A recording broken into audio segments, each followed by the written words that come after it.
आज कोर्टात हजर राहण्याची नोटीस आहे तुम्हाला. काय भूमिका असणार?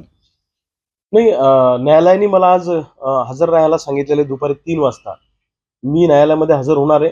माझी पत्नी वकील आहे, ती त्या ठिकाणी माझी बाजू मांडणार आहे. आणि आम्ही काय दरोडेखोर आहोत का? आम्ही काय चोर आहोत का? आमच्यावर दाखल असलेले गुन्हे हे आंदोलनाचे आहेत, सत्याग्रहाचे आहेत. आणि त्यातले 80% गुन्हे माझे ॲक्विट झालेले आहेत. त्याच्यामध्ये मी निर्दोष झालेलो आहे. चुकीचे गुन्हे त्या ठिकाणी पोलिसांनी जोडले.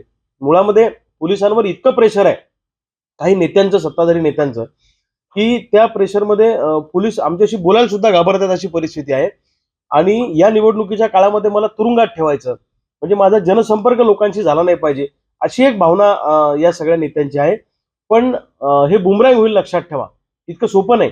आणि यांना काय करायचंय, की माझ्यावर एमपीडीपीचा प्रस्ताव लावायचा आहे. त्या प्रस्तावासाठी एक मोठी गंभीर केस माझ्यावर दाखल करायची, खोटी केस, म्हणजे त्या प्रस्तावात मला बसवायचंय आणि 1 वर्ष तुरुंगात ठेवायचं, असा त्यांचा प्लान आहे. पण ही जनता आहे, लक्षात ठेवा.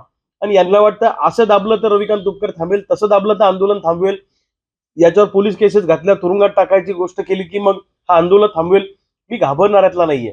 माझा जन्म चळवळीसाठी झालेला आहे आणि चळवळीमध्ये शेतकऱ्यांच्या प्रश्नासाठी माझी मरण्याची सुद्धा तयारी आहे, माझी शहीद व्हायची सुद्धा तयारी आहे.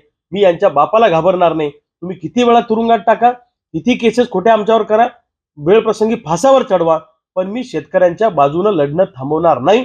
रस्त्यावरची लढाई तर आम्ही लढूच, पण या बुलढाणा लोकसभेमध्ये राजकीय परिवर्तन केल्याशिवाय सुद्धा गावगाड्यातल्या शेतकरी आता थांबणार नाही, असा निर्धार सगळ्या गावगाड्यातल्या शेतकऱ्यांनी आणि तरुण पोरांनी केलेला आहे. मी स्वतः कोर्टात आज न्यायालयामध्ये जाणार आहे आणि मी स्वतः माझी बाजू आज मान्य न्यायालयासमोर मांडणार आहे.